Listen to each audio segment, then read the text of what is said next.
அனைவருக்கும் வணக்கம். நீங்கள் நம்ம சேனலுக்கு புதுசுன்னா பக்கத்தில் இருக்கிற பெல் பட்டன் அமைத்தி சப்ஸ்கிரைப் பண்ணிக்கோங்க.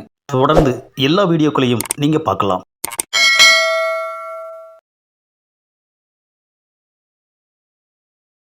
காசி, என்னடா இப்போ வாச்சும் பேய் வந்திருக்குமாடா? டேய், என்னடா பேய் வந்திருக்குமான்னு கேட்டா கதவு தட்டுற சத்தம் கேக்குதாடா? அப்போ பேய் வந்திருக்குன்னு தான் என்னத்த அர்த்தம்? என்ன அது, இவ்வளோ நேரம் கதவை தட்டுறோம், திறக்கவே மாட்டேங்கிறான். ஒருவேளை தண்ணி அடிச்சிட்டு வந்திருப்பானோ? ஆஹா, பொண்டாட்டியை கடத்தின துக்கத்தில் தண்ணி அடிச்சிட்டு பிரியாணியை சாப்பிட்டுட்டு பட்டுவோட பங்கு அங்கேயே வச்சுட்டு வந்து படுத்துட்டான் போல இருக்கு. இப்போ இவனை எப்படி எழுப்புறது? டெய் காசி, என்னடா விட்டு விட்டு பேய் கதவை தட்டினேக்குது. அண்ணாத்த, நம்ம திறக்கக்கூடாது அண்ணாத்த. A few moments later. அப்பாடா, டேய் காசி, சத்தம் நின்றுச்சுடா. அம்மா, பேய் போயிருமாடா? அண்ணாத்த, அது பேயா இருக்காது அண்ணாத்த. டேய், கதவு தட்டுறப்ப பயந்துன்னு இப்போ பேய் இல்லைன்னு சொல்கிறியா? என்ன அண்ணாத்த, நீங்களே பயந்துன்னுக்கிறீங்க. உங்கள் கூட இருக்கிற நான் பயப்படலன்னா நல்லா இருக்காதுல்ல? அத்தான் அண்ணாத்த, நானும் பயந்தேன். அப்போ கதவு தட்டி நின்றது அத்தான் அண்ணாத்த டவுட்டாக இது. டேய், சவுண்டு வரல. வாடா, போய் பிரித்து வச்சு பிரியாணியை பார்க்கலாம். டேய், கதவை மெதுவாக திறந்து சத்தம் வராமல் நடந்து பிரியாணி இருக்கிற இடத்துக்கு போகணும், புரியுதா? A few moments later. அப்பாடா, ஒரு வழியா பிரியாணி இருக்கிற இடத்துக்கு வந்தாச்சு. ஆ, ஞாடா காசி, இந்த பிரியாணியும் காலியாக்கிது. அத்தான் அண்ணத்தை எனக்கும் டவுட் ஆகிது. நாடா டவுட் ஆகிதுன்னு எனக்கு தெரியுதுடா. இந்த வீட்டில் பேய் இருக்குதுடா காசி. பாடா, ஒரு வழியா கோவிந்தனோட வீட்டுக்கு வந்தாச்சு.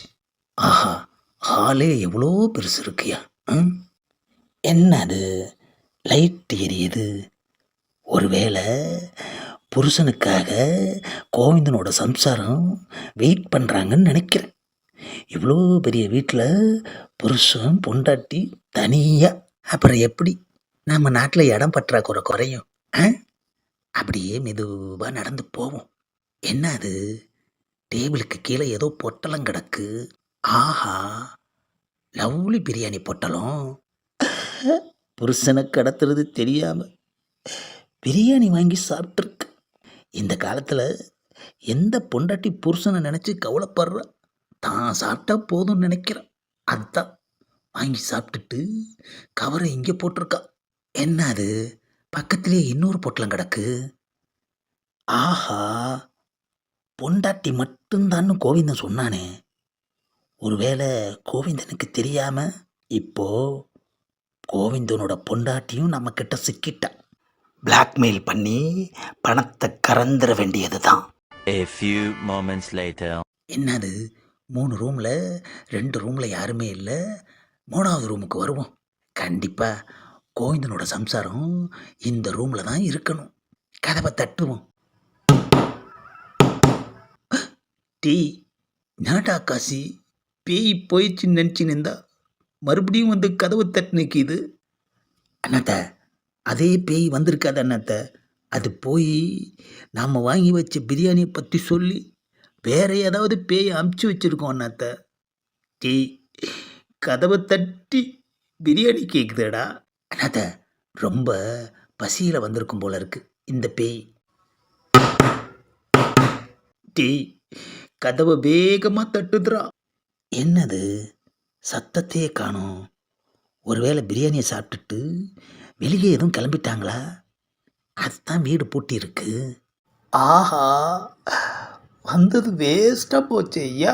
A few moments later. Tea, என்னடா போர்வை நைஸாக விலைக்கு நீ என்ன பார்க்குற, நான் உன்னை பார்க்குறேன்.